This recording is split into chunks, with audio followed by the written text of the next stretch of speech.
Hello, everyone, and welcome to this Tales of XADIA, the Dragon Prince role-playing game crossover extravaganza.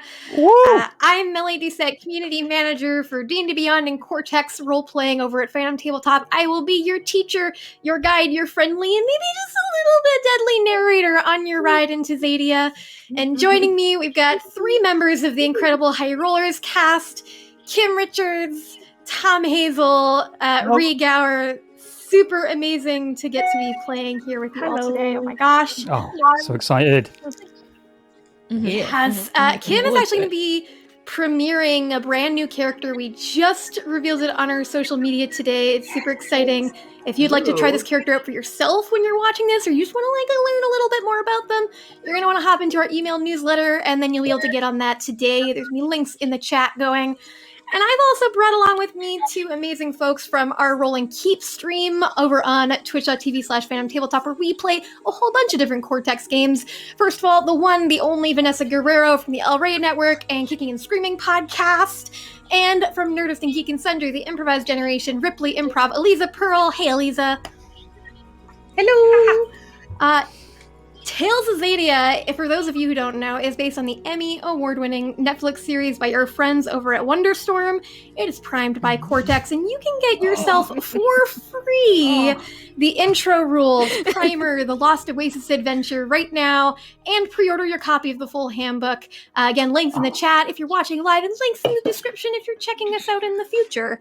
And not only are we here to entertain you today, we're also going to learn you some rules. So if you're not sure what this game is all about, keep watching. We'll help you figure it out. We're also going to be playing a new original tale that is outside of the official canon. So when you fall in love and decide, hey, I want to check this out, when you crack open the Lost Oasis adventure, it'll all be really new for you.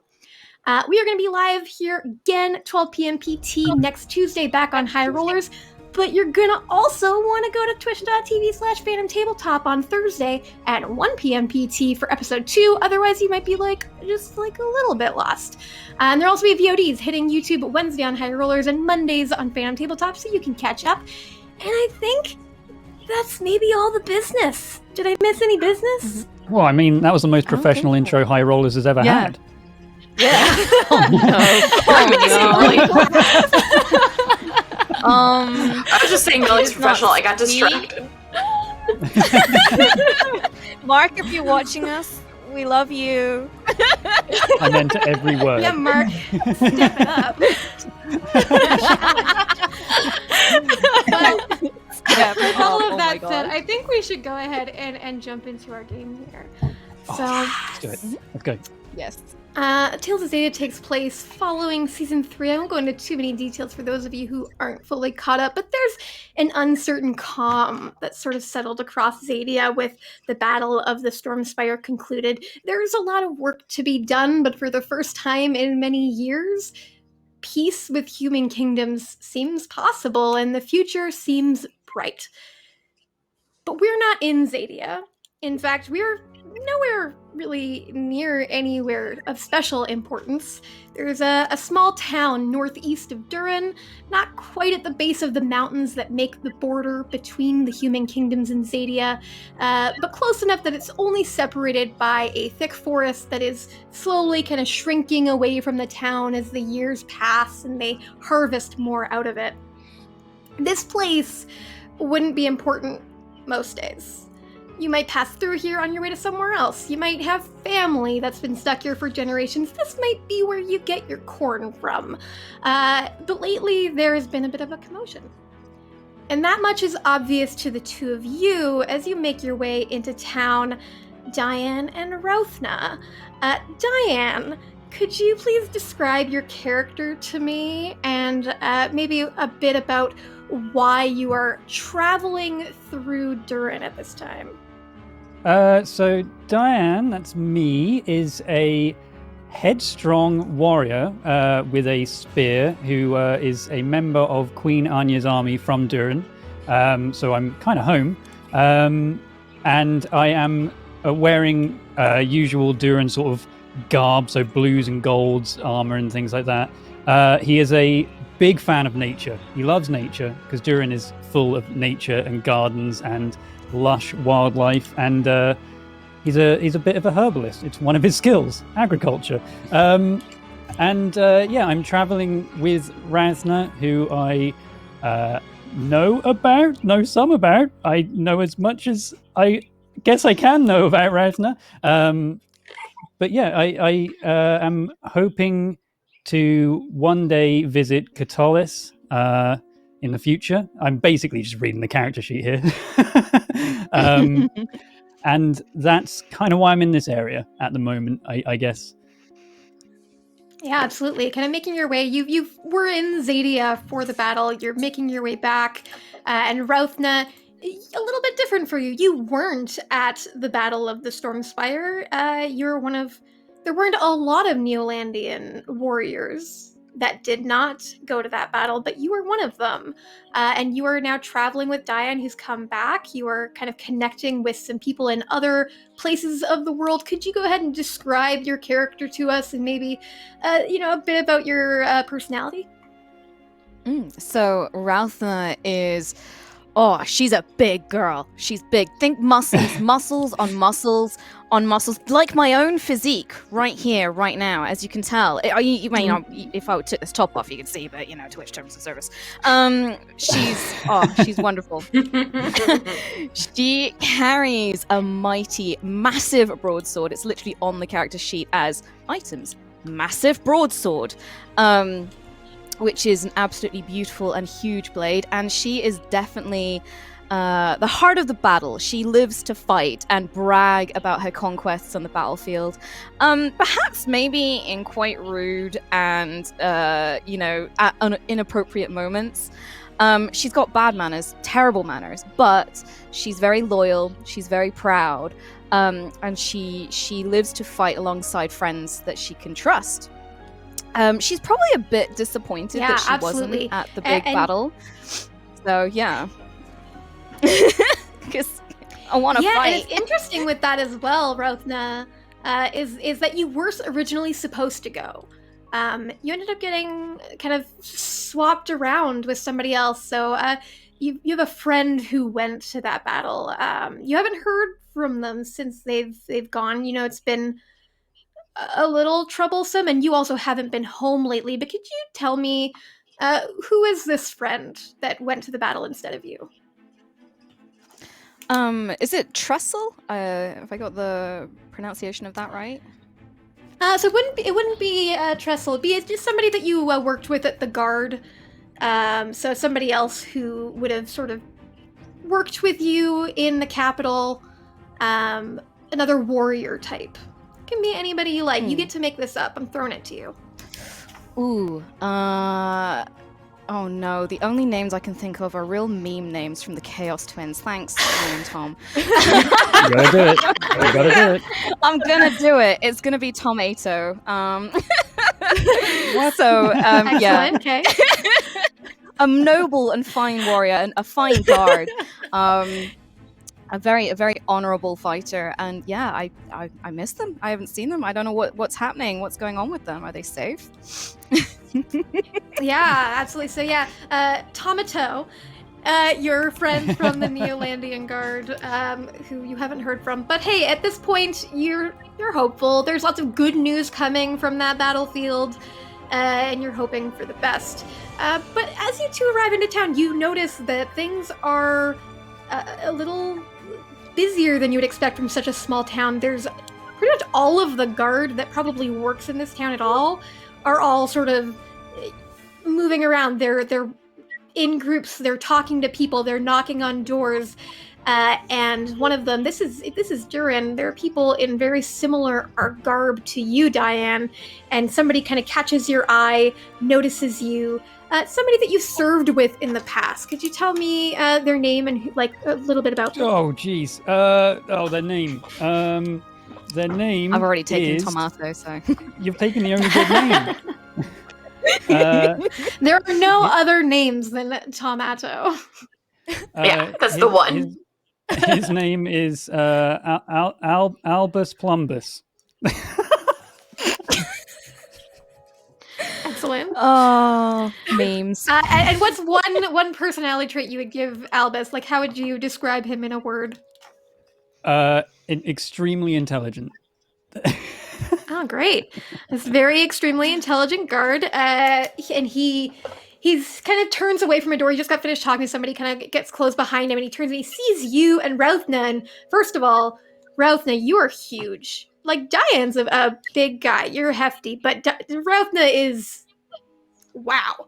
So first of all, he just kind of like eyes up, down, amazed at the size of this woman and the giant sword she's carrying. But then as his eyes kind of go down, he sees you and just immediately lights up that he recognizes you. Diane, it's been so long. How are you? Are you here to help with the assassin? Oh, it's so nice to meet you, Albus. Plumbus. No, we were traveling through here for some corn, actually, just corn, really. But is there some commotion? We can help out in some way, for sure. Yes, there's been, the Magistrate will probably be better able to explain it, but we could use all the help we can get, and I know that you were at the Battle of the Stormspire, and Severin doesn't really want us talking about it too much, the Magistrate, Severin. But, look, with peace the way it is, with our relationship with the elves the way it is, we're worried that they would send an assassin, so go and talk to him and see maybe if there's something that you two can do, if we can get this sorted out. Talk to the Magistrate, of course. Yes, we can. Ravna, you're a very talkative one. You're good with people. I'm incredibly talkative. I've been flexing. When I notice that this guy's looking at me, I'm kind of just like subtly flexing, kind of standing in poses, just like, oh, yeah. Catch the light on that. And he does, as he's talking to Diane and trying to get this information across, he's also like, keeps on like his eyes just slowly move over to where you're like flexing. He's like, I didn't even know there were muscles there. This one's Plumbus, keep focused. I've got the same. Come on. We've all got the same. Right. And he gives you directions to the Magistrate's office. It's a small building. Everything here's pretty small. This is a pretty smaller village, just mostly farming, mostly lumber. But it forms the office of the Magistrate, and you enter, and immediately you can hear two people arguing, and you see, because this is just one room, a large oak desk behind which sits kind of an older Durinian noble, kind of a dark skin like you, Diane, a long beard, has a turban on his head, and in front of him, a young girl. She's maybe 14 at the best. She's pretty short. She has kind of a jaunty cap off of her head, spectacles, and her hair is kind of in braids on both sides. And she says, just because I'm a kid doesn't mean I'm not capable of finding them. Queen Anya is younger than me, and she went to fight at the Stormspire. And the man just steeples his fingers in front of him, trying to remain calm. Irina, I've tolerated your hobby, but I shan't be made to budge. This isn't a pilfered jelly tart. What would your grandfather say if I sent you off into the woods after a dangerous criminal? I will give you no escort, and I forbid you to enter the forest alone until the criminal is caught. Is that understood, young lady? And she looks like she wants to argue. She just kind of like, she puffs up her chest, and then she hears the door kind of creak as Routhna, you have to kind of duck a little bit to get in. This is really not made for a woman of your size. And she turns and sees you and kind of, with a huff, turns around and just marches past you, kind of knocking you both with her elbows. She's a stringy little teenage girl, doesn't hurt at all, doesn't give you an apology, not a single look, just walks out. And the Magistrate just... May I help you both? Knock knock, heard you were looking for some heroes for hire. Hey, that girl was pretty cool. Irina is far from pool, I would say. But yes, we are looking for some help. More of the volunteer nature than hire. I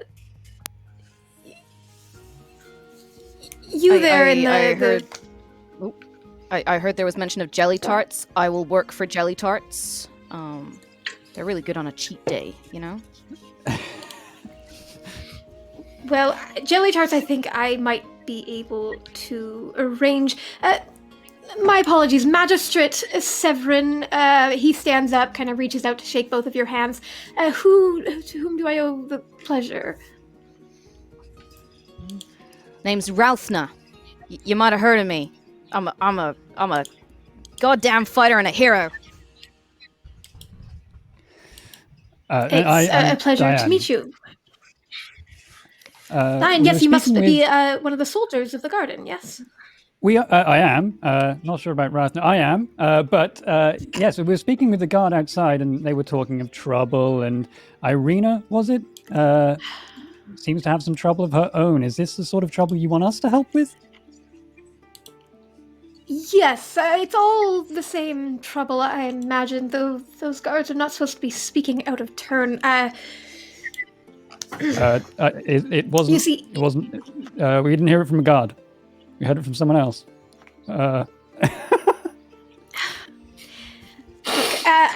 We do need help, though, so I suppose perhaps they spoke with wisdom when they opened up to you.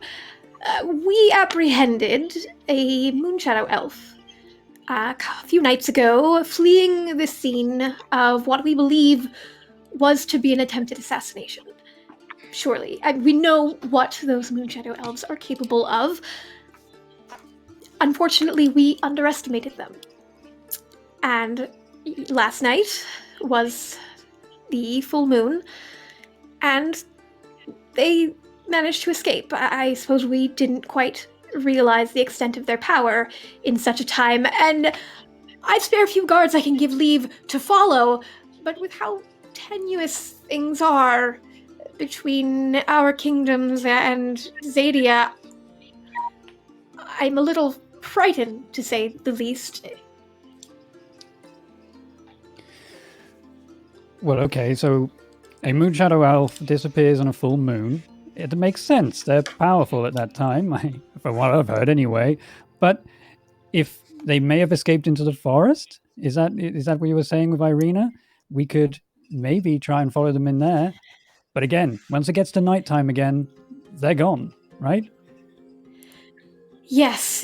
I would hope that we can find them before then, or I don't know. I'm just afraid of what might happen if we don't find them. If they might bring reinforcements, if they might come again and try once more to finish the job. So yes, if you can find them and bring them back, hopefully, uninjured. We don't want to start any new wars, but we would very much appreciate it. And of course, as many jelly tarts as you can carry, Miss Rauta. I was gonna say, yeah. Always working for those jelly tarts. Can I punch them a little bit?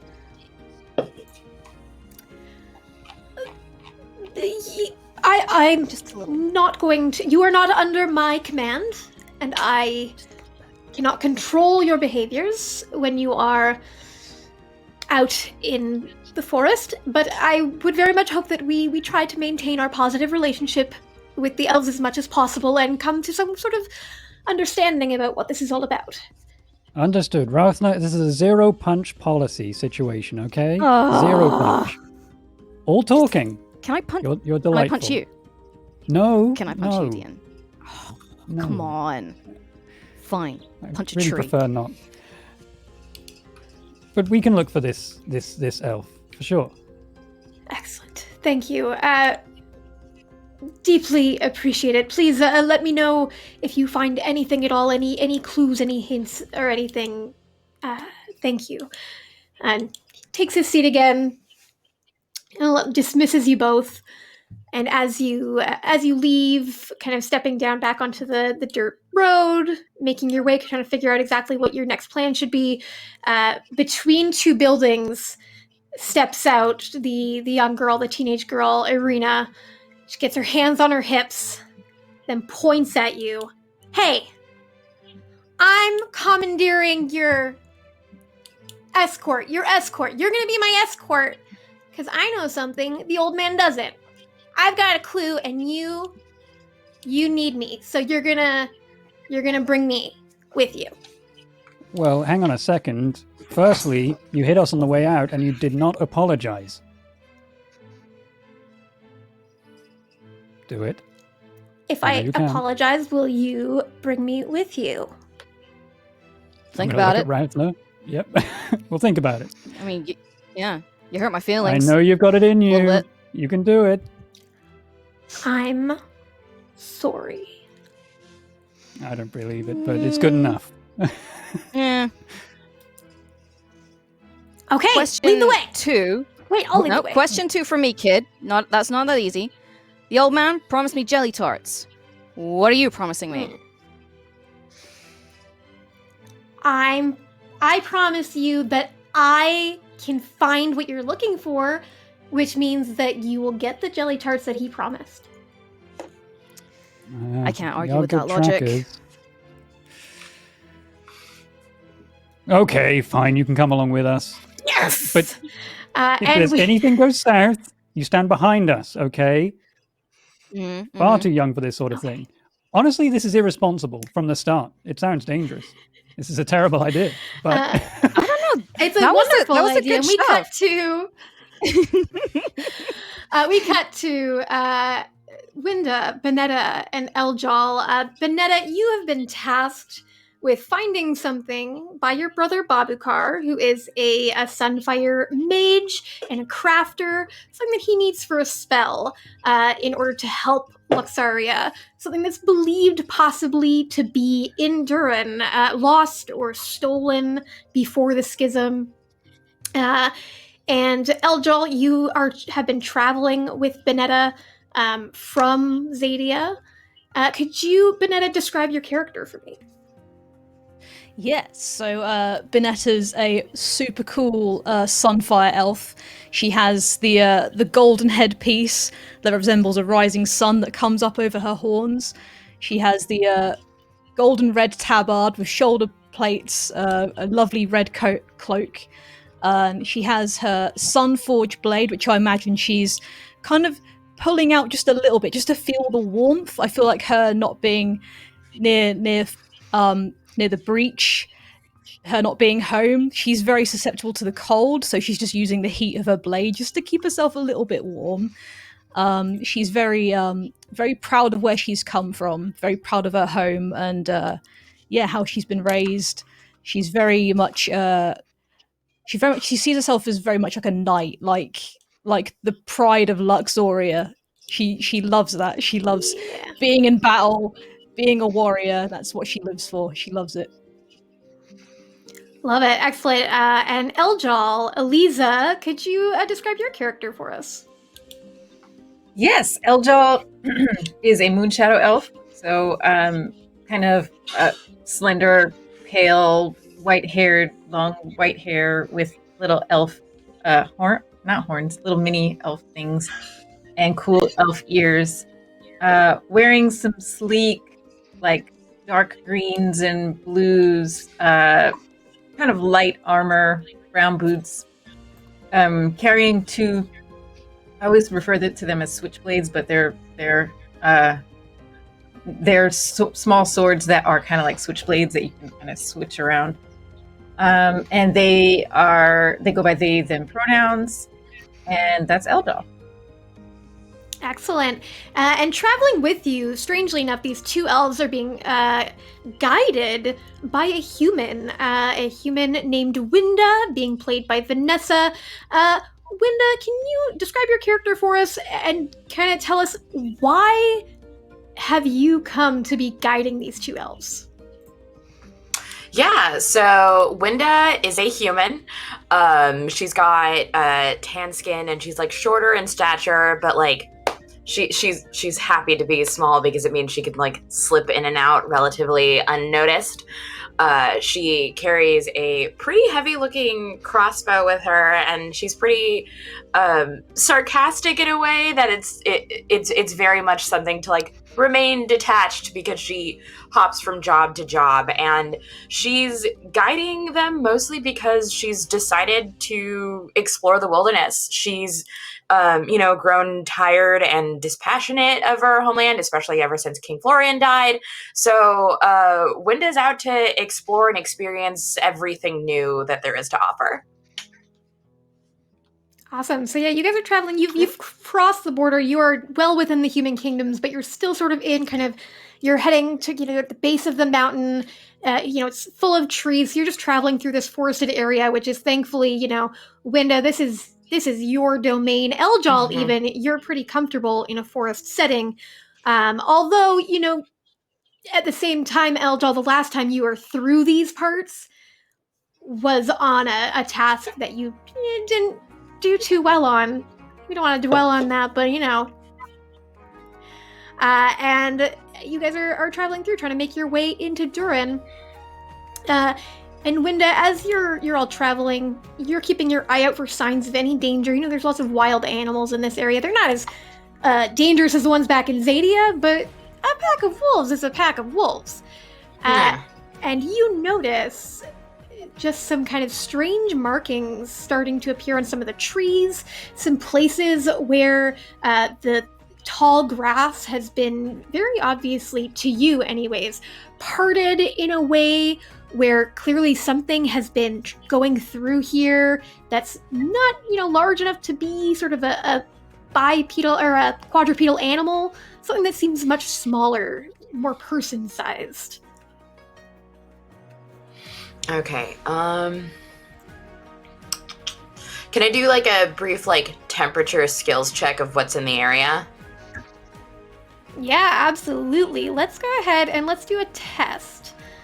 So, for those of you who are unfamiliar with Cortex or Tales of Xadia, there are a few different kinds of rolls that we can do tests. So I, as the narrator, I'm going to decide how difficult this should be and throw a couple of dice into a pool and roll them. So I'm going to go ahead and say that, with the skills that you have, with the area that this is, it's probably going to be an easy test for you specifically. So I'm going to go ahead and roll 2 D6s. D6s are an easy test. So I'm rolling that. Boom. All right, I rolled pretty good. I got a 9 total. Okay. So in Cortex, you're going to keep 2 dice for your total, and you're going to add them together. And if you've got any dice left over, you can keep one as an effect die. The effect die is going to be a measure of how well you did. So that's what is important about that. Now, Vanessa is going to build her dice pool, and she's going to be picking from different groups of traits. So she has attributes, which a lot of you will be familiar with in a lot of different RPGs. This is like your ability scores. So these are your strength, your speed, those sorts of things. You also have values, which is what do you care about, which is kind of a really core thing in Tales of Xadia. Is like, why are you doing things, not just what are you doing. You also have distinctions, which is an elevator pitch of your character. So this is going to cover your Moonshadow elf. If you're an elf, this is going to be your area of the human kingdoms that you're from. It's also going to be kind of your personality and vocation and these different things that are about you. And those are your prime sets. So you're going to add those into every single roll. You will always have at least 3 dice. Sometimes you may also add a specialty, which is like a really hyper-specific skill. So instead of I'm really good at weapons, I'm good with swords. I'm good with a bow and arrow. So you've got specialties, and then you also have assets, which are just sort of things that are really definitive about your character. It could be a piece of jewelry you have. It can be a weapon. It can be a pet. So there's lots of different things that can be. So Vanessa, go ahead and start building a dice pool for us, and let us know how you're sort of working through this. Absolutely. So I'm doing a temperature check of the area, which is something Winda's very good at because she is a tracker. So I'm going to do awareness for my attribute, which thankful for that one because it's my highest one. And then I'm going to go with, for values, I think I'm going to go with mastery because it makes the most sense. And Winda's survival skills are very, very important to her to master. And devotion, glory, and all that other stuff don't really make that much sense right now. And then I'm going with Trailblazing Hunter for my distinctions, because those are all of these skills that I'd be using to do a perception check. And then under my specialties, I'm going to go tracking, and I'm not going to use any of my assets right now because it's only crossbow. And while many situations surprisingly call for crossbow, this is not one of them. So we're going to make that roll. And while I have some good dice, my luck lately with the tabletop rolls have not been great this week, so let's see what happens. Oh, this is a very good listening moment for the audience. In Cortex, you gotta beat it to yeet it. So a 9 only meets the difficulty. But yeah, you can't meet me. All of the players have a thing called a plot point. So everybody starts with 1. Mm-hmm. You can get some more through some different game mechanics. You can spend a plot point to take one of the other dice you have left over and add it into your total. So Vanessa, you could still succeed in this if you want to spend a plot point. I'm going to spend a plot point because I desperately need a roll win this week. So excellent. Ta-da! There we go. Yeah, Vanessa, but you also got a D10 effect die. I know, I'm having such a hard time, Aliza. But that's going to be a success. So you definitely, you're able to get a really good sense of the area. You start, looking, you're down at the blades of grass and you're just seeing kind of like, how heavy was the thing that was here? What are these markings? And Bonetta and Eljal, you both see as Winda sort of slowed down and has started to really get a closer look at everything that's going on here. And so you start to see these signs as well. And Winda, you're able to hone in on a path that seems like it's been walked a few times. It's not just through the grass. You also notice that there's a bit of a band of cloth strung from one of the trees somebody's used to sort of climb up and then start to travel through the treetops. And you follow this path and you find your way to this large tree, probably the oldest tree in this forest. A tree that almost looks like it would look more at home in Xadia than in the human kingdoms. But it's kind of deep in this grove, and there's kind of a hollow to the side of it, and you think that probably someone is living inside of this tree. Okay, folks. We're definitely in someone's house right now. Somebody's house? Oh, okay, what do we do? What's the plan here? I don't know how things work out here in these human kingdoms. Well, humans knock why do people live in sometimes. trees? Okay, well, that's a good start. Maybe we could try a knock and see how it goes from there.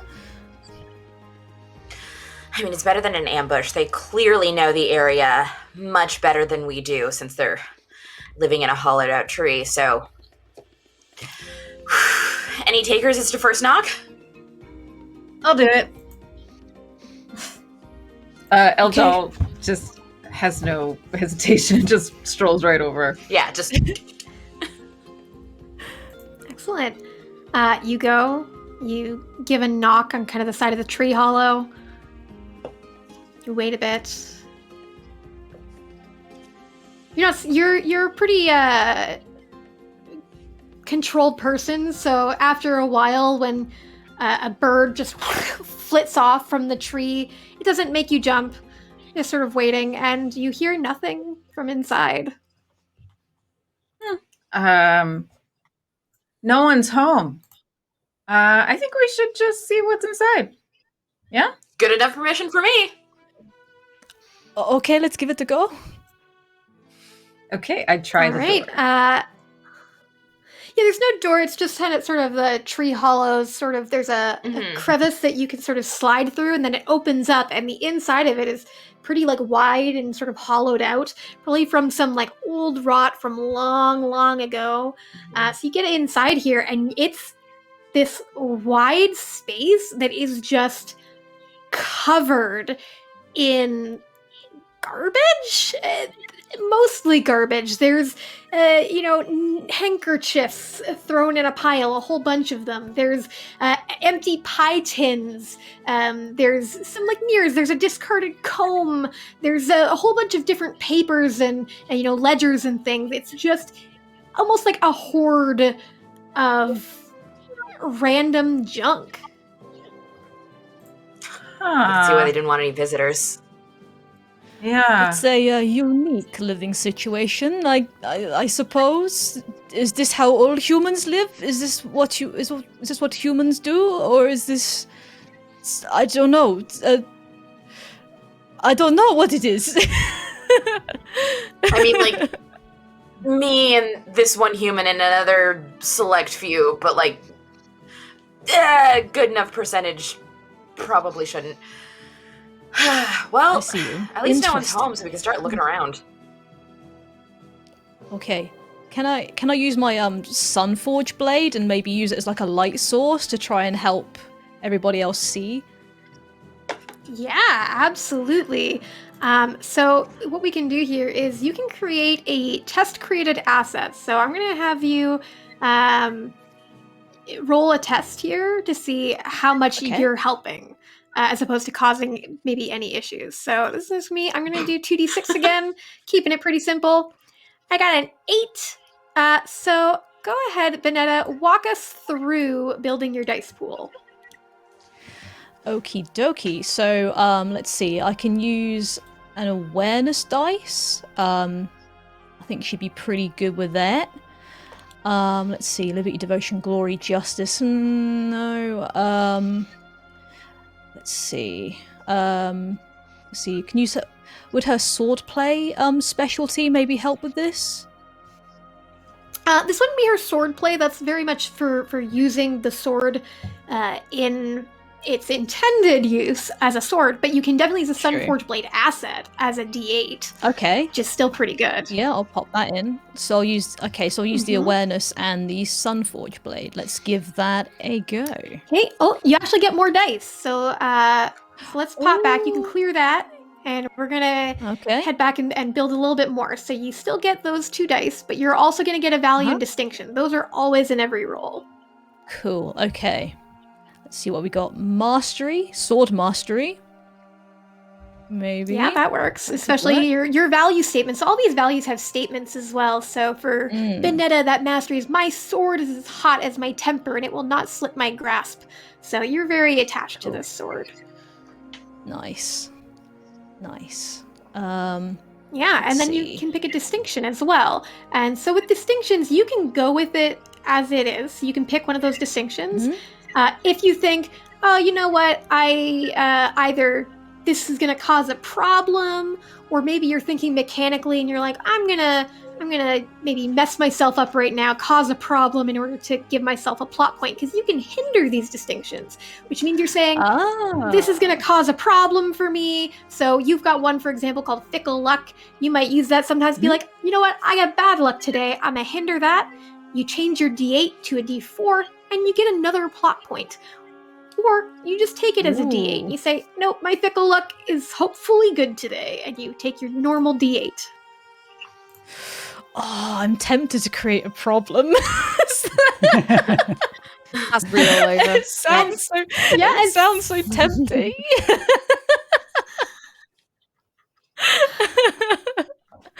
Oh, because I could imagine her raising it up and then forgetting herself and maybe sparking a small flame or something and set the tree on fire. Hey, you get that plot point for later. Oh, or maybe I.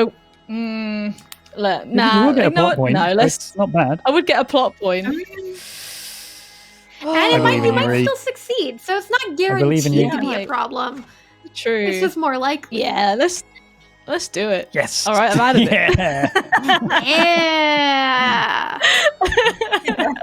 All right, let's do a roll. Let's see how we go. So do I swap that D4 out for a D8, did you say? No, so you're all good. So the D4 is correct because That's all good you to go. hindered it. Awesome. So you're saying that, hey, my fickle luck is a problem. All right. So we got our first hitch. So when a player rolls a 1, that is called a hitch in Cortex. You cannot use that die for anything. That is a nothing for you. See. However, I can buy it from you. I could give you a plot point. Oh. And it would let me step up one of your stress tracks. And stress in Tales of Xadia it's sort of like an HP kind of thing. It's sort of like an exhaustion kind of thing. It is tracking different aspects of things that are making life harder for your characters. So there's afraid, angry, corrupted, exhausted, injured, insecure.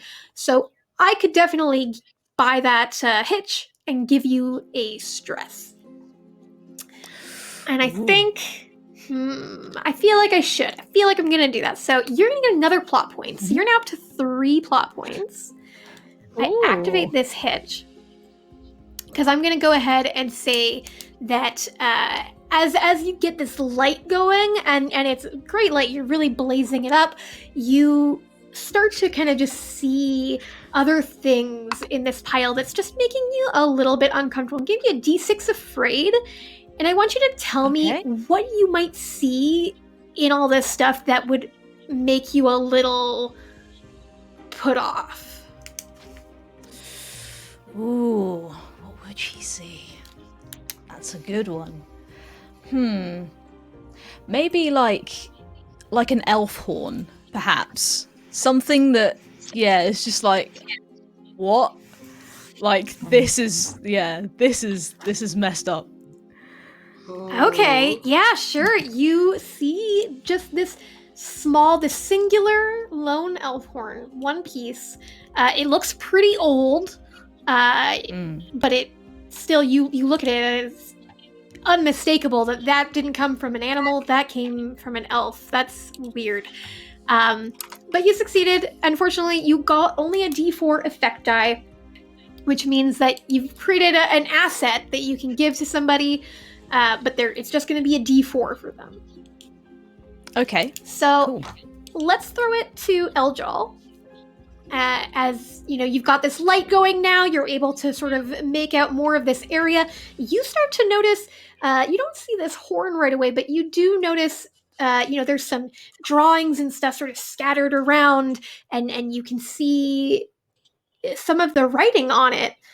Looks not like human writing. It specifically looks like Moonshadow elf kind of runes drawn on things. Would you like to do a test and see if you can find anything of interest here? Yeah, definitely. Throwing all these tests at y'all. Yeah. Yeah, I'm trying to decide if I want to do general looking around or those drawings. I want to look at the drawings specifically. Yeah. All right. So I'm rolling a couple dice. Boom, boom. I'm just really consistently rolling 8s and 9s, and I will take it. That's pretty good on 2d6s. So I got an 8. Go ahead and walk us through. Okay. Building a dice pool. Definitely awareness. Values. This one is maybe glory. I've traveled far and hope it was for a purpose. Like, I hope this isn't a dead end, I guess. Distinctions. Moonshadow elf, because you said there's Moonshadow elf runes on there. And probably no specialties, because sneaking and swordplay don't really apply here. Okay. And I think that's it. Go ahead. Give it a roll. Ooh, nice. Yeah, that is a success. So as you're kind of going through these drawings, you notice that, all the writing on them is Moonshadow elf. It's text, it's runes, it's very familiar to you. All of the drawings, though, are of humans. 5 fingers, no horns, weirdly blunt ears. which is weird enough, but you start to kind of flip these over. You're trying to look for more, and you do start to notice some writing, like notes that were taken about these people. Like somebody was watching them, drawing them out, writing notes about them, observing them, almost. And as you're looking at this window, you're just kind of pushing around this place. Bonetta, you're now eyes on this horn while you're holding the light up for everybody else. From behind you, from where the tree hollow kind of opens up, you hear a little bit of sound, and then there is somebody in here with you. Ooh. And turning, you can see a Moonshadow elf, this kind of thin, short, male-presenting looking Moonshadow elf, this kind of straggly, dirty tunic. Their arms are bound together in manacles, and they jaw drop as they see you in here. They're like, what are you intruders? And they reach over to the side, kind of pull and a kitchen knife out of a pile and hold it up to all of you and get and we're gonna cut. Go. Classic. Diane and Rothna, tell me, how would you all like to kind of begin your search here? So you now have Arena, who's a little maybe annoying. She's very certain that she kind of knows what she's doing. But tell me, you have only a little bit of information. What do you want to know? What do you want to try to find out? What do you want to do? Let's go with Tom first. So I think I'll speak to Irina and say, now, little one, you have to explain to me one thing. How are you possibly getting involved with moon elves? Incredibly dangerous from what I've heard. Well, I'm not involved with moon elves. I'm a detective. So I'm gonna find the moon elf that escaped. And then, everybody's gonna be like, oh, we underestimated you. You are able to take on these cases, and we should stop treating you like a kid. Right, and you're going to solve the case, in which case let me be your assistant. Tell me all of your clues. I need to know everything. Yeah, well, okay. Wait a second. And she's kind of pulled out a little notebook, flipped it open, but she just looks at you. How do I know you're not just going to take my clue, notebook back in her bag, and then just leave me behind? I don't know that. And Diane, okay, we're gonna do a contest here. This is another type of role in the game. You're gonna try to see if you can get her to tell you what she knows. So in a contest, it's a little bit different than a test, where you're gonna roll first. You're saying, I want this. And somebody says, I don't want that, I disagree, and they're going to roll against you. Just going to have a little bit of back and forth, and I'll kind of describe how that goes as we get deeper into the contest. But first, you get to do the starting roll. You're going to set up this contest for us. So go ahead and describe and start building your dice pool. Sure. So, influence is always a good start when I'm trying to influence. As for values, now I do have truth, but that's my actions speak louder than empty promises. I want to go with justice, which is when honor calls, I do not waver. I feel like that kind of fits in there. Yeah, absolutely. I'm trying to look at distinctions. I've got Duranian free folk. Maybe not. But there is never back down. So maybe, I guess, in terms of influencing someone, I'm really going for it. I'm not going to give up. And if you think that fits, I'll put that one in there. If not, call me dumb and I'll take it out. This is completely up to you. I feel like all three of your distinctions can work in different ways. So if that's the angle you're going for, A+, let's do it. Okay. As for my specialties, I've got spear fighting and agriculture. I'm going to go ahead and say that these do not fit. Probably not. And I don't think I'll step down, never back down. So I'll go with this one. Like So it. the 6, the 8, and the 8, and go with that. Let's see how that goes. Do it. Boom. It's okay. Alrighty. And It's it not is. bad. And in a contest, so if I roll and I get higher than you, you're going to get a chance to roll again. So it's Okay. actually, good to just kind of get a nice number set up here. Arena is what is called a catalyst. So in Tales of XADIA, these are like the movers and shakers of the world. These are the really important, GMCs, as we call them, or narrator characters, that their traits are going to change throughout the game based on how you guys interact with them. So you're going to be able to define, is this person going to be a villain? Are they going to be an ally? Are they going to really not matter? It's going to be up to you guys. So first off, I get to add Be nice to Arena's this one. catalyst die, which is a D8.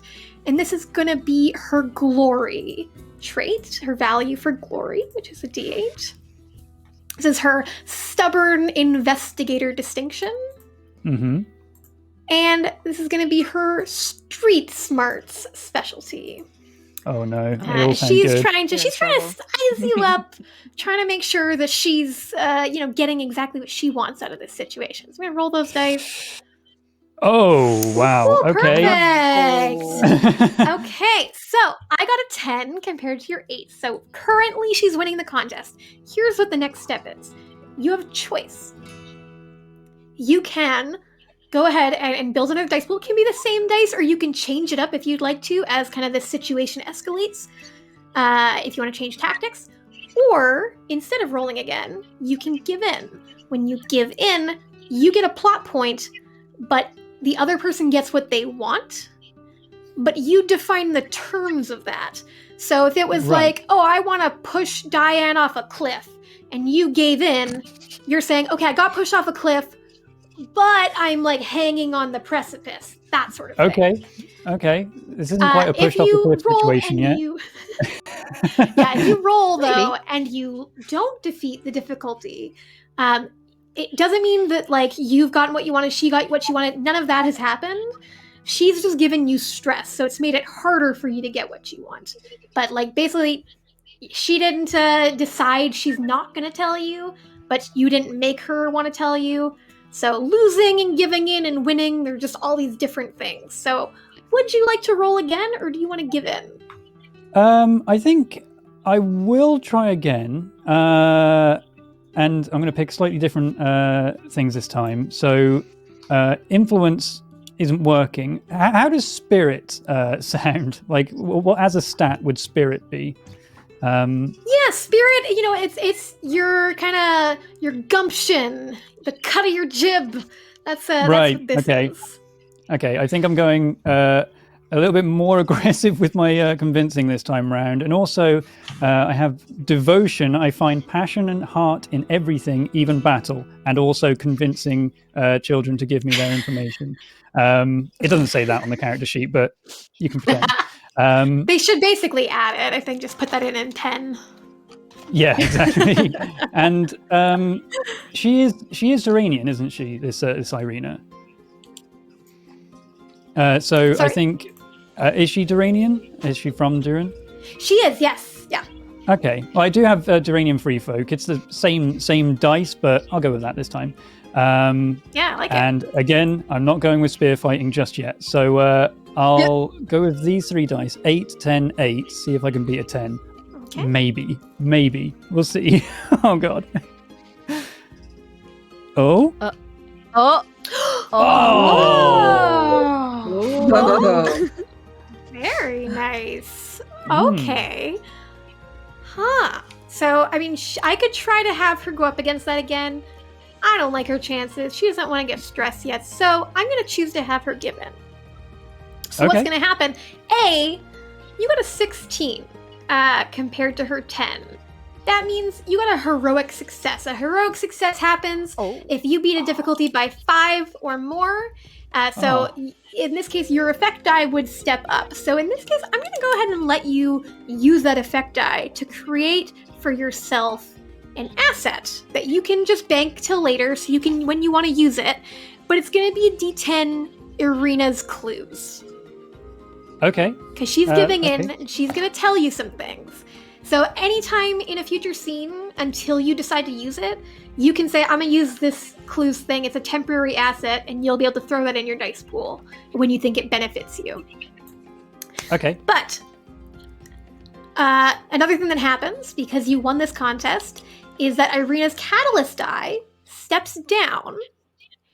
And if you would like, you could choose one of her values to step up or down. So you could say, I want her to care more about this thing or this thing, and then I will choose one to balance out. So you don't have to do that, but you could if you would like to. And she has the same values that you guys have. Okay, so if I was to step up one of her abilities and then she contests me again, I make it harder for myself, right? However, if she's an ally... Potentially, unless you happen to step up, her D4 or something. So far, you only know that she's got a glory of D8. But, if you were saying, I wish that you would care more about justice, then maybe, you make her put up her justice and get rid of something else. Or you just say, I want to put down your devotion or your glory, and then I'll switch something else and put it up. It basically lets you kind of define her character and how she's going to interact with the story. Okay, I think leave as is at the moment, and then when I, right. Heroic success in the future against her, I'll change and think about changing things then. Excellent. All right, so you've kind of been trying to get her to give her information. She's just holding her notebook. Again, she's pulled it back out. She's kind of flipping through it. She's keeping it really close and just flipping through the pages so that nobody can look over her shoulder. And then just, okay, fine. I saw where the Moonshadow Elf went. Because I was investigating somebody lost their dog.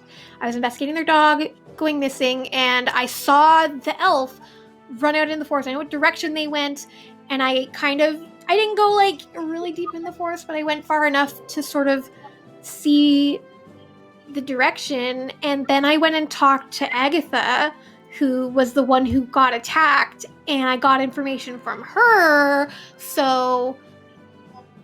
and I didn't tell anybody else. Okay, well, that's wonderful information. We could speak to Agatha, or we could just follow the Wait, did you say someone lost their dog? Did you find the dog? Yeah, I want to hear more about this Yes, dog. I found the dog.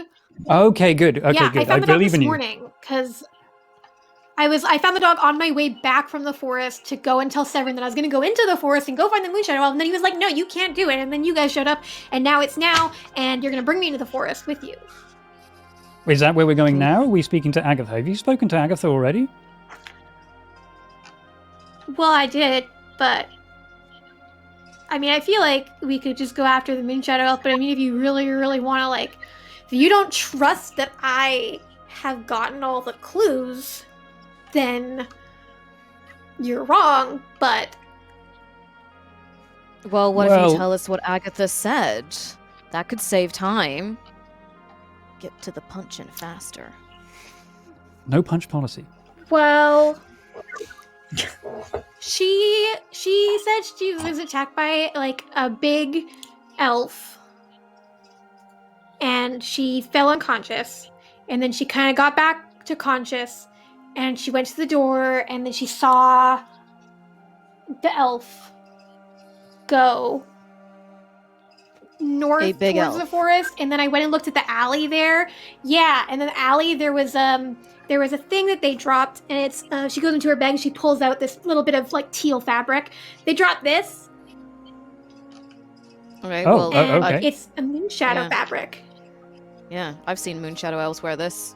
Color matches up. And now, how big are we talking here? Are we talking Routhner big? Are we talking and I'll hunch up, this big, or you big? Well, she just said big. Oh, big. Big. Routhner big. We'll go with me big. Less terrifying if me big. Same size as It's me not really big. big, though. It's not that big, though. Big enough. Big enough. Big. Big enough. Anyway. I'm consider me your assistant and you the wise investigator. And I don't know about Routhner. We'll see what Routhner thinks. Where do you want to go? I'm clearly the muscle. I'm the hired muscle. Okay. the brain is a muscle.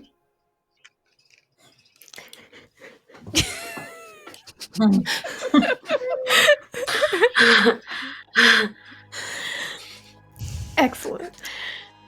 So, Routhna, what is your muscle telling you? My muscle is telling me, can we bring the dog? Dogs are good at tracking, right? I like dogs. Dogs sound great. I'm good at tracking. I found the dog. The dog couldn't even find its way home. Well, I'm better than a dog. Oh, Better than you a are dog. better than a dog. That's a okay. That's a good thing to say. In which case, better than a dog. Go.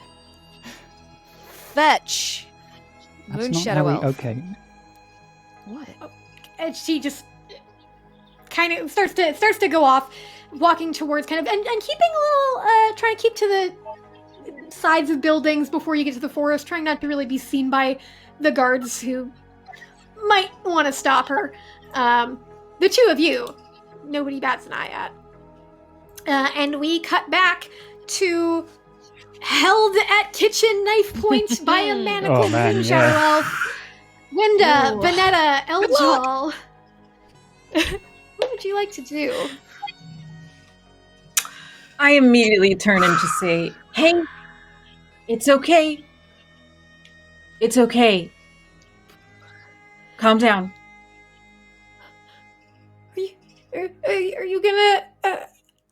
Are you gonna kill me or ghost me or like why did they send you? And why did they send a Sunfire Elf and a human? I don't know what's going on. Okay, just take a breath. We can explain if you can explain. But no one's gonna kill anyone today. Yeah. Let's do a contest. Contest time with our other catalyst character. So, Aliza, as you are the one taking the position here, go ahead and build an opening contest roll. All right, so I'm trying to just calm this panicked Moonshadow Elf down. So I would say, goodness, I'd either say influence or spirit. I think influence makes the most sense. And then, well, Eljal has a 4 in truth, and the truth doesn't really matter unless, what does it say? Facts only matter if they help get the job done. So actually, I'm going to roll that just because that's interesting to me. Moonshadow Elf, you know, homies, fellow Moonshadows. Yeah, no sneaking, no swordplay. We'll see how this does. This is not a very strong dice pool. There might be swordplay Oh. later. Okay, yeah, well, depending on how this goes, I guess. Oh, No okay. hitches. You guys are doing really well. There's only been Yeah, one hitch so far. Okay. All stream. That's pretty impressive. That's a decent So roll this for that elf, dice pool. What's that? this elf has their catalyst die of a D8. They have their liberty value of a D8. This is going to be their. They're looking at you as in truth. They're going to be their cultural collector distinction. Ooh. And that's going to be it for them. Just these 3 dice. 3 8s. Let's see if I can beat a 7. Oh, yeah! All right, so 12. So yeah, you're trying to calm them down. They're just holding this, and you feel like you're doing well. Like you see almost like kind of their arms are kind of lowering, and then as you move, like the sun-forged blade sort of glints and catches the light of the 2 blades on the sides of your hips, and then they just hold the knife up again, and they take a step forward. So now, like the knife is sort of kind of at the base of your chin. What do you want to do? Do you want to give in, or do you want to roll again?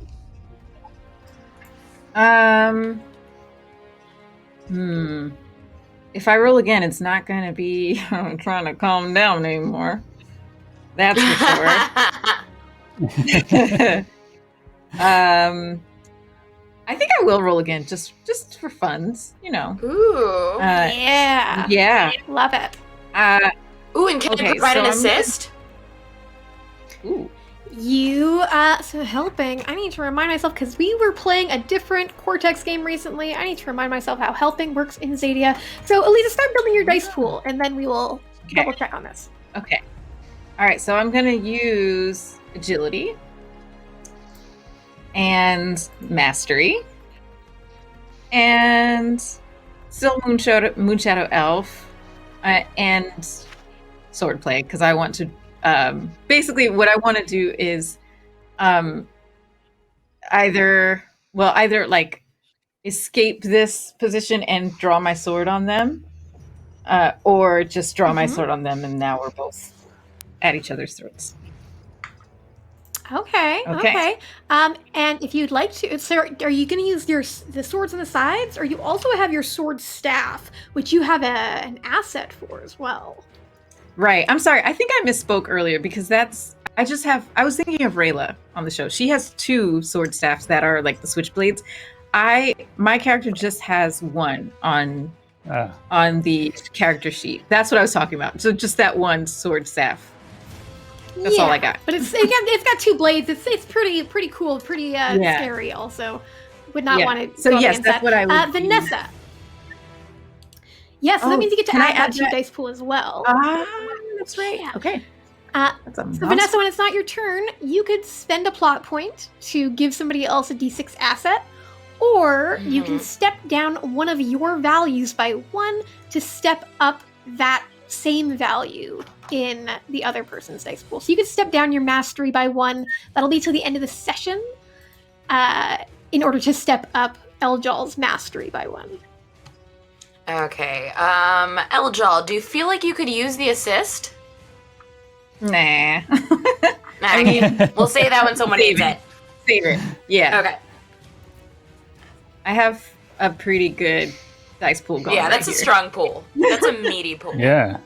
Yeah. Okay, I'm gonna go ahead and roll. Woo! Oh, won't stop. one's- Okay.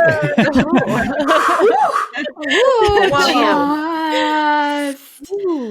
I am before gonna we be move on. obnoxious. Oh, I'm gonna be obnoxious and spend a plot point to bring that 5 over. Yay! just to really, Love it. this is solid. Yeah, and then you can bring that the D8 down to your effect die. Beautiful. Look at that. 18. Oh boy. Poor elf you don't know the name of yet. I think at this point, so yeah, you're trying to come in and trying to like disarm them of this knife as well. And I think at this point, seeing you with this weapon, seeing Bonetta with this sunfire blade, and then also catching sight of Winda's crossbow that she's got there, they just sort of tremble, and they're gonna give in, and they drop the knife, and they're just kind of like closing in on themselves. They don't want to take any stress here, so they're gonna give in. We're gonna step down their catalyst die. Would you like to change any of their values? Yeah, I would like for them to. Wait, I'm changing their value or their Value, yes. So Am I- you could choose a value and either step it up or step it down. Okay, I will step up their truth, because I want to know exactly what's going on with them. Okay. I want to So know truth's gonna lies. step up from a D6 to a D8. Ooh. Okay. And then I will step down their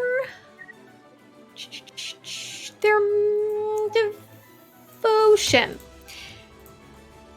from a D8 to a D6. So yeah, they drop the knife. You got a heroic success as well, so it's gonna be a D10 effect die here. So just this is very, very successful in this moment. They're not necessarily comfortable, but they're now kind of okay, gonna see what you're all gonna do here. So they drop the knife. They're looking at you now. I promise I didn't do anything bad. I don't think. Then what's up with these, huh? People don't just get Humans. shackled.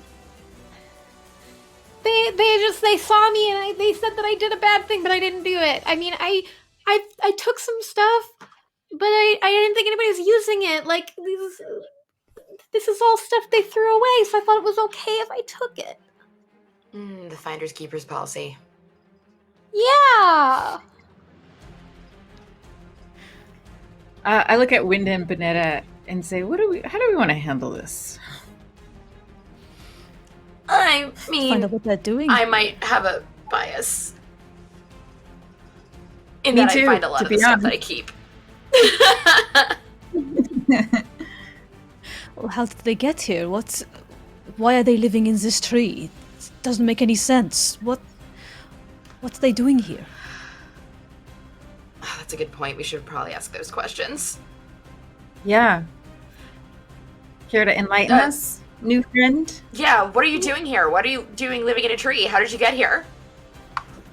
Well, I'm from the Hollowwood, and I was kind of supposed to be watching, and scouting. I guess I was just supposed to observe and then tell everybody what's going on and make sure that the humans are, not doing anything really weird. And then I was and they're really interesting, like humans. Look at her, and just kind of gestures over to you, Winda. You seem to like her. You get it. Humans are kind of cool, and so I just stayed a bit longer than I was supposed to. And so I kind of thought when I saw you, tall, pretty Moonshadow Elf, that you were here to, I don't know, kill me or tell me I was ghosted or something. Well, I'm not going to be. Let's just say they're not going to be sending me to ghost anyone else. Oh, good. Oh, that's a relief. Can any of you help with this? You won't hurt us? No?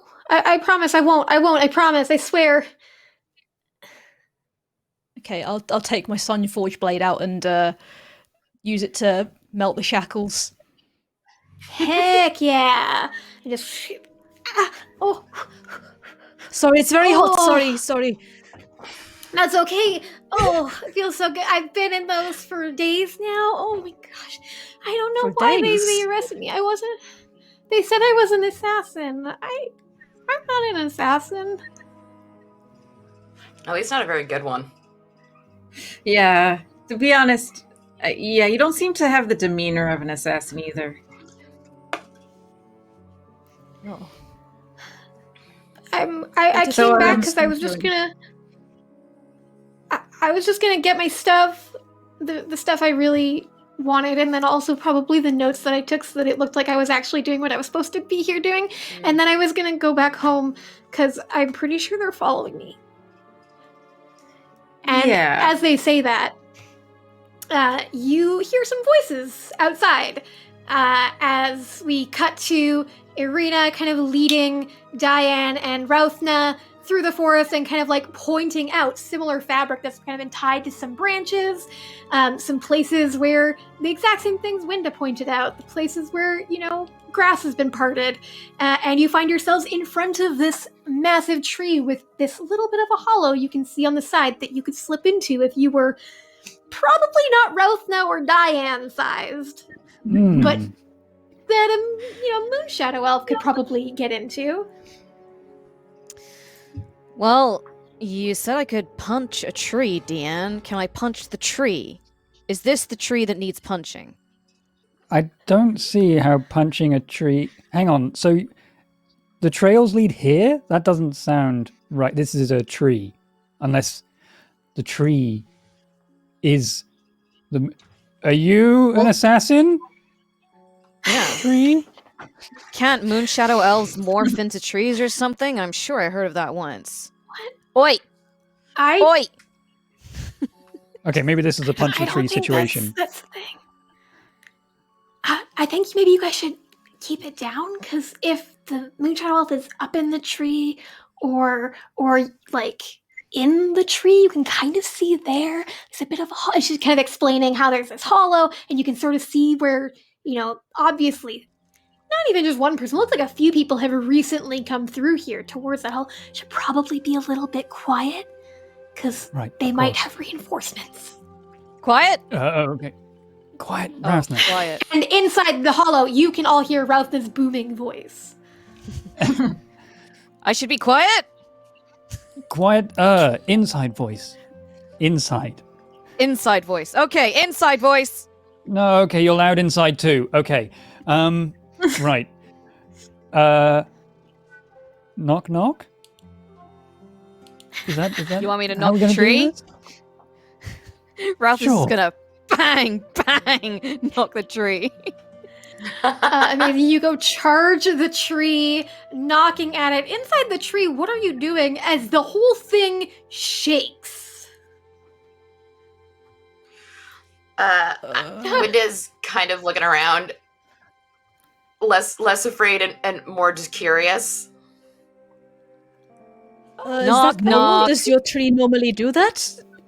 Is this... No? And just they just push, but they were closer to the entrance, and they just like push around you all and just kind of duck behind a pile of garbage.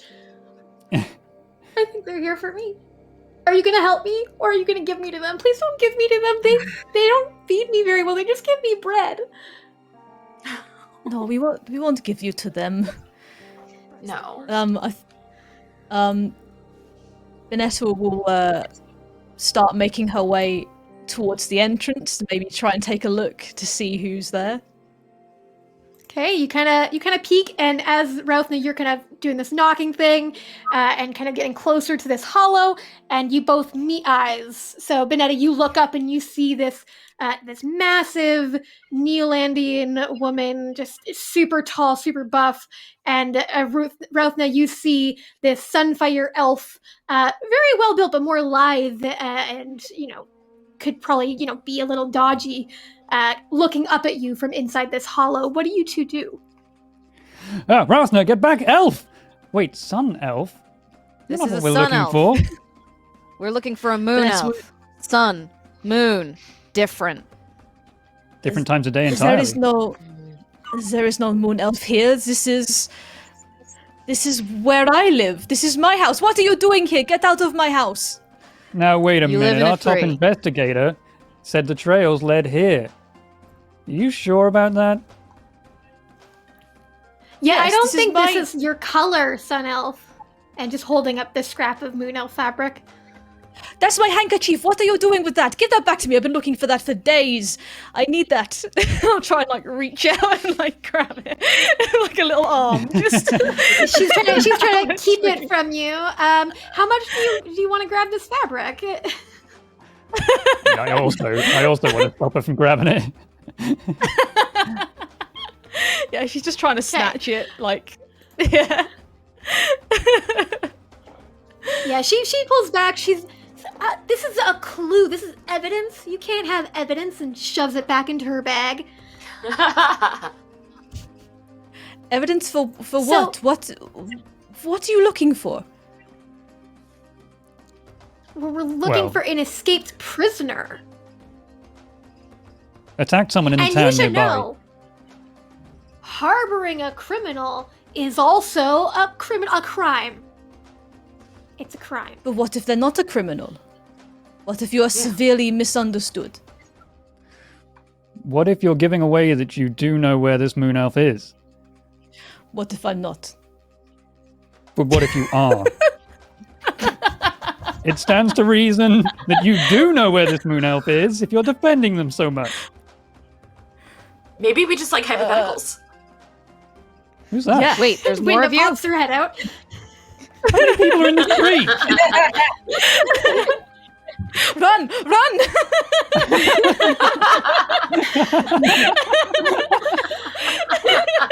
Banana says to run. The moon elf inside the tree just flattens themselves against the ground, kind of pulls some garbage on top of them, trying to hide.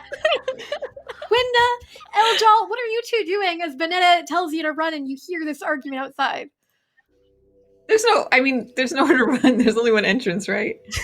Or is there another? Yep. Is there an exit to the street? No, there's just one way in and out, and there is a very large woman right there waiting for you. Yeah. I kind of chuckle. So I'm standing near where our other moon elf friend is hiding, and I kind of just laugh. I'm like, there's nowhere to run. And I step forward. I'm going to join this. Hi, moon elf here. Moon Shadow Elf! The moon elf. Are you the assassin? Stand out No, at once. Okay. You are under citizen's arrest. Please step out and come back to the town with us because you did a crime. A criminal. Yeah, Criminal. that's not going to happen. Criminal. You can't just arrest any Moonshadow Elf you see because one Moonshadow Elf maybe did a crime. I mean, you look That's like not a how big justice moon elf. works. There are witnesses. There's evidence. She pulls out the scrap of fabric again. Ha, Evidence. got you. Witnesses. Grabbing for it. This is yours. Admit it's yours. Can I just throw I wanna- it? Man? I'm just slapping Benetta's hand. Stop that. Oh. Wait, Let's think. Let's do a contest here. And I'm going to throw this to, I think, Benetta, you kind of started this interaction. So I'm going to make this Benetta and Rothna.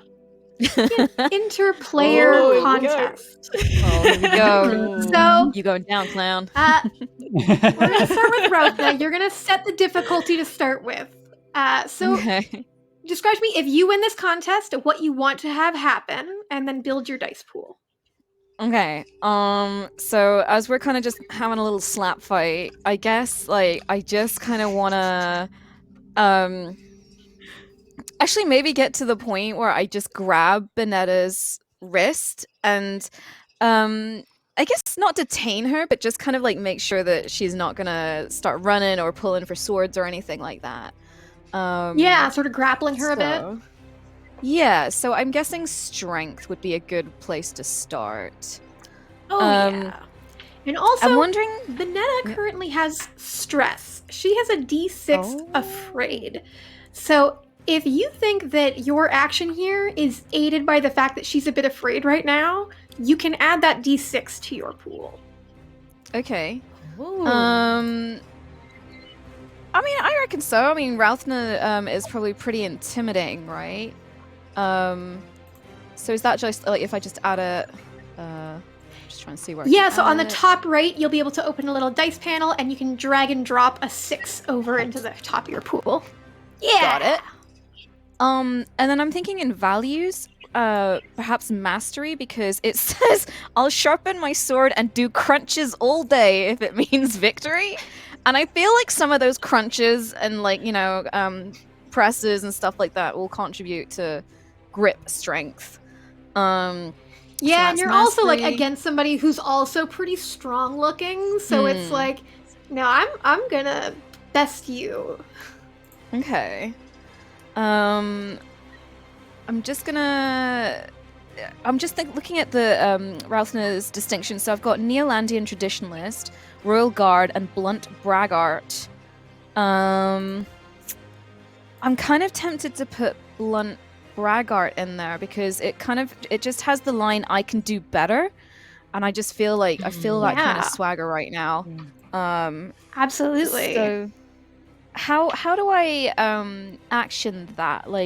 If it's that I can do better, So you should so just if be I able to click grab on- the distinction. So that I can do better is an SFX, which is something you can use if you fail to beat Benetta. If Benetta beats you in this roll and you go again and you fail to beat her, Mhm. you can spend a plot point to re-roll using Okay, that power. But This for would right be better now, for the it's next just bit. Yeah. yeah. So but you can Okay. put Blunt Braggart in there for sure. Okay. So how can I? Is it just clicking on the 8? Yeah. Yeah, you got it. Okay, and then unarmed combat. I'm feeling a little bit. Yeah. Yeah. 'Cause we're using fisticuffs. I'm not going to add my asset of a massive broadsword that weighs around 100 pounds because I don't want to cut your hand off. Oh man, good luck, Ree. Oh, I take it back. Ooh, a couple of hitches. Oh no! Oh no! What is that? No. But a 17 is still good. So that's something that I can buy again. So I can look at that and I can, let's see, afraid, angry, exhausted, injured, insecure. Do you think that these people sort of playing hard to get, they're resisting arrest almost, they're trying to hide something from you, would that make you angry?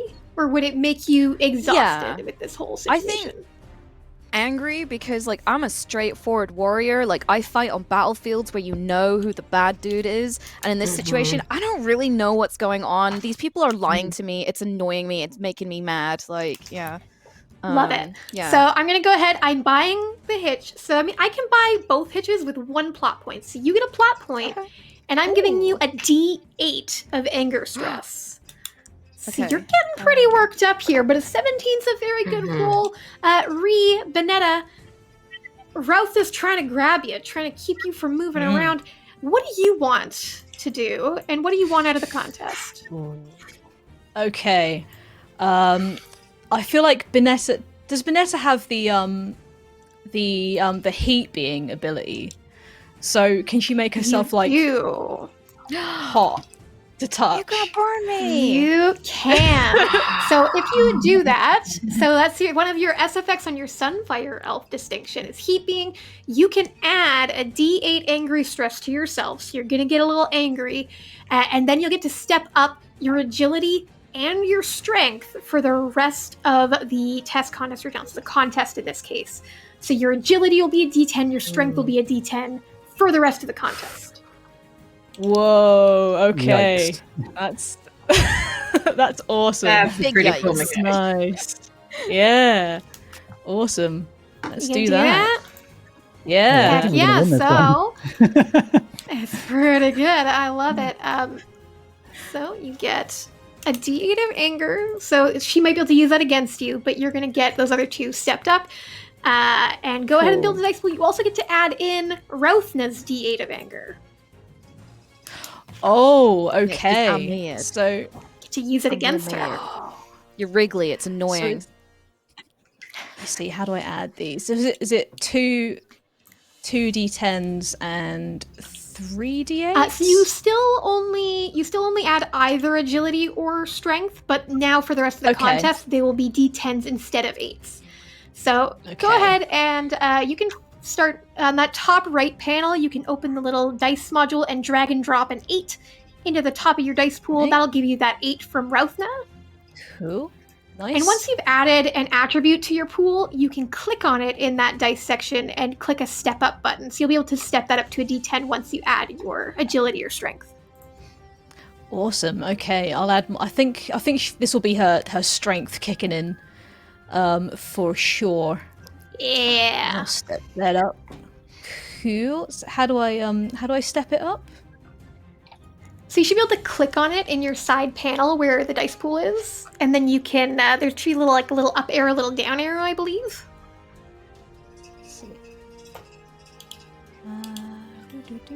Hopefully, I'm Does it not click the misremembering. D8 itself? D8. Yeah. See. Oh yeah, got it. Cool. Awesome. Yeah, awesome. Got it. And then your value and distinction. What do you want to add for those? Ooh, I think she's hankering for a fight. She's feeling it. God. It's like because I think it's been a while and she hasn't had a good fight in a long time. So I feel like this might be let's her go. glory value, which is only a D4. But she's like, if this is how it's going to go down, this is how it's going to go down. So Yeah. D4 I glory in will there. also make a suggestion too, if you'd like. So you've got different statements on these. Your justice statement is actually, my great might represents defense, not destruction. yeah, that's pretty good. As you're All right, protecting let's add- these people inside the hollow. Yeah, let's do that. Nice. And then let's see. And then my Sunfire Elf, Heat Being. That's the one. So that's in my distinctions. Yeah, so you can add the Add the distinctions and the SFX are separate, so you could use heat being with any of your distinctions. It's just you have it because you're a Sunfire Elf. But you can add Sunfire Elf as your D8, you could add the Knight of Luxaria if you prefer, whichever one you think fits the situation best. Yeah. I think I'll add the Sunfire Elf D8 to that one. Nice. So pop that in there. Alrighty. And are you going to use any specialties or assets? Let's see. Strategy. I think it could be a strategy specialty because she's the fight or flight response is kicking in, right? She's like, let's this is a strategy I need to, what's the word? Implement to get out of this situation, right? So I feel like she's you've trying to get probably herself been on the faced upper with foot. like bigger combatants before, so you have plans for how you can kind of use that against them too. Go for the ankles. Yeah. So I think the ankles, sweep the leg. Sweep the leg. So I think I'll go with that. Do it. Roll those dice. Yeah. Here I'm we a bit go. scared. Oh my gosh.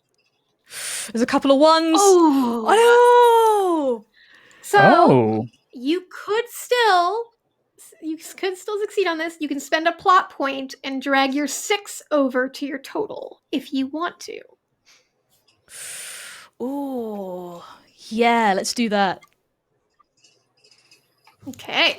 I'm doing it. So you spend your plot point. Oh my god. You got a 20 now to Routhna's, what was that, 17?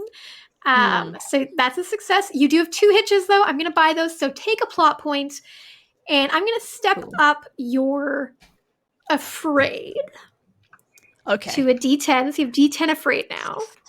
Wow. Because so describe kind of the move that you're trying to pull here.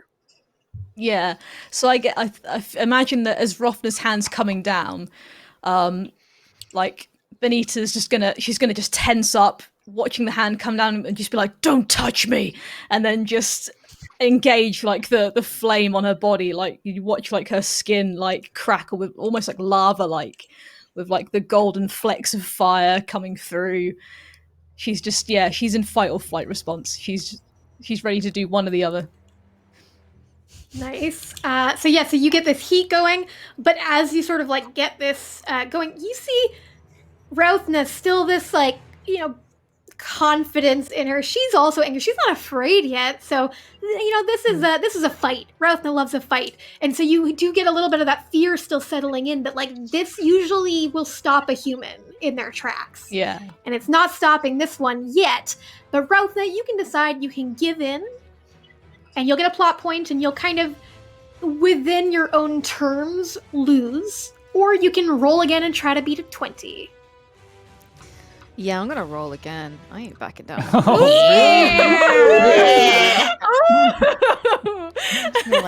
I love it. Yeah. Oh man. This one's hot. Yeah. So first, I ship it. So you also get to add now a D10 of afraid for the stress that Vanessa has. Okay. So I think I'm pretty much going to be going. It's better to get out. Right. Okay. I think I'm still going to stick with mastery on this one. Them crunches, But yeah, blunt braggart. So I can do better when you fail a roll to beat your opponent in a contest or a challenge. Spend a plot point to re-roll your dice pool and try again. So do I need to if you fail, so you don't have to do that yet. But if you happen to fail this, you can give that a go. But you can definitely add your D8 for your blunt braggart. Yeah. So sorry. Yeah, there's a D8 for a blunt braggart. And then unarmed combat. So does that look right to you, Mellie? It's pretty much exactly the same. That does. Yeah, it looks perfect. Yeah. Okay, let's roll it. Let's go. Oh, that is. Oh, that is not cute. That is not cute. I'm going to re-roll it because of your distinction. Yeah. Because of your I can do better SFX. When you fail this roll, you can spend a plot point to go again. Okay, so I will spend a plot point, And Very then cool SFX. and then go again. Yeah, it is. So was it a D10 of You had 3 D10s, a D8, and a D6 in there. Okay, 3 mastery. And a D6, and then sorry, was it then what one more was D10 of the D10 afraid D10, stress. yeah. Okay, there we go. Okay. Come on. What? No! No one That's this time. Oh. And No you hitches got, this time. well, you didn't get hitches this time, though. I didn't get hitches. Uh, Okay, good point. Yeah, you, whew. That's not good. Let's see. If you fail again, step is okay. So, there we go. So, you do have you have another plot point. You could re-roll again. There's a penalty, though, for this. So, if you're going to end up taking stress, which you will be if you don't succeed, right now you're going to take extra stress. If you roll again and you fail again, you're going to step it up twice. So it's up to you. Do you want to spend another plot point and re-roll again, or take the L right now? Oh my gosh, I'm on what? I'm on D8, so if I go up twice, that's going to take me up to a D12 of angry. That's pretty angry. Well, and it's going to actually be different because your opponent here, Vanessa, it's going to be her effect die. So she's got a D10 effect die. If you lose, that's what she's giving you, and your blunt braggart means that's going to step up to a 12. So if you spend this plot point, roll again and fail, it's going to be above a 12. You are going to be taken out of the scene. Say what? Yeah. Do you know what? Okay. I'm not gonna risk it just yet. I think Rauthna kind of wants to see what this elf has. Like, she's sensing an opponent. All and she's right. kind of sizing her up. So I want to see what she has. Cool. Like, yeah. So I'm gonna Benetta, stick there. you won this contest. So that doesn't mean that either of you got what you wanted, because nobody gave in. But it does mean that you gave her stress. So D10 is what you had as your effect die. Because of her SFX, that's going to step up to a D12. What stress track would you like to put Rauthna up to a D12 on? Got afraid, angry, corrupted, exhausted, injured, or insecure? Probably angry. I feel Yeah? like that's what she would be. Alright. She would be angry. I think that's what she'd be feeling. Okay. Okay, so Benetta, because you won this contest, could you just describe to me this moment as Rauthna comes at you again? You are blazing hot. What happens here that makes Rauthna so angry that she's this close to just like walking away? I think Benita would pull out her sword and hold it real close to her and like just step back and just be like, "You are not taking this elf. You will not take him. Not over my dead body." And she'll just have a really firm, just standoffish presence. Like she's ready to fight. Amazing. All right. So Rauthna, you're backed up a little bit. You didn't succeed in grappling Benetta. The two of you are sort of having this standoff. You are feeling angry. Diane, standing off to the side, watching this happen, seeing kind of like Winda and Eljal kind of peeked out a little bit of this hollow. What are you doing? I mean, it's turning into a quote-unquote combat, so I think I will spin the spear out and point it towards them and say, "Okay, look, this is clearly getting out of hand. What I'm going to do is point this at you. You're going to be intimidated by it. You'll tell us everything that's going on, and Rauthna here is going to calm down. We're going to calm down, okay?" She burnt my hand! She tried to Okay. I'm just grab gonna me. slowly raise my crossbow.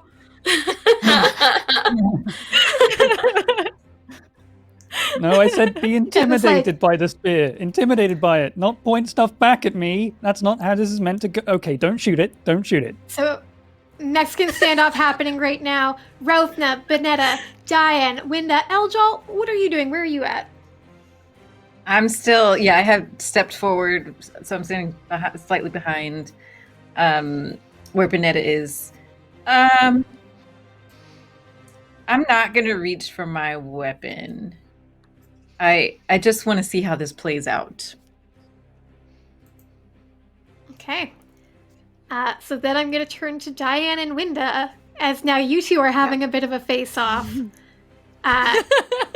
We can do a contest here, or you guys can just work this out through role-playing. I leave that up to you.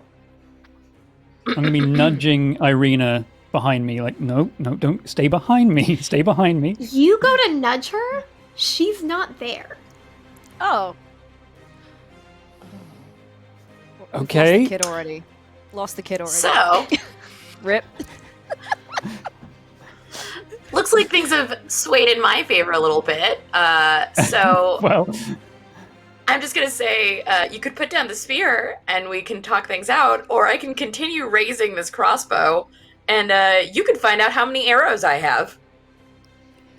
I can see how many arrows you have. There's a lot in there. I don't want them in me.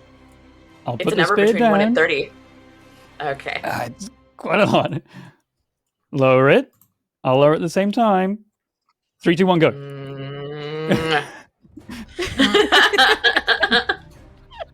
Actually, I was kind of a protective guardian, and there was a little girl here, and she's missing. Ravna, she's missing. You were supposed to be looking after her. As you're lowering your weapons, and as you're realizing that Irina is gone, you all hear a scream in the distance, like a little girl scream. And those of you who choose to follow the sound, we cut to another scene. So everybody who has stress, it steps down once. So D12 goes to a D10. The D8 and D10 that you have, Benetta, go to a D8 and a D6. And you kind of follow the sound of this scream. You cut through these trees, some of you moving faster than others, and as you get there, you see Irina just kind of fallen back on the ground, kind of pulling herself away from what you see in this grass, just kind of split aside and smoldering is this kind of wide-stanced footprints that have burned into the grass down to the soil and left like some bits of bubbling magma in their wake. Something has been here. And as Irina just kind of points, mouth kind of covered by a hand, and points out to the trees, you look, you don't see anything, and that is where we're going to end today's episode. No!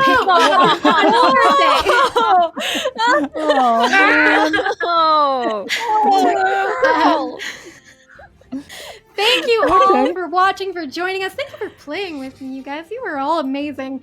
You will be able to catch episode 2 over on twitch.tv/Fandom Tabletop at 1 p.m. PT on Thursday. So come and join us there for the follow-up. And we'll be here again next Tuesday. And if you have friends who haven't watched it yet, there will be a VOD up tomorrow. Have them catch up and then join us on Thursday. Yeah. And of course, get Tales of XADIA. You can get the free playtest and the pre-order the book over on the website talesofxadia.com. Links in the chat, and sign up for the email subscription to get Routh's character sheet before anybody else, other than Kim, because she had it first. Yeah. And Thank you all for joining us. Oh, that was so good. Have a Thank you very wonderful much. Yeah, so much fun.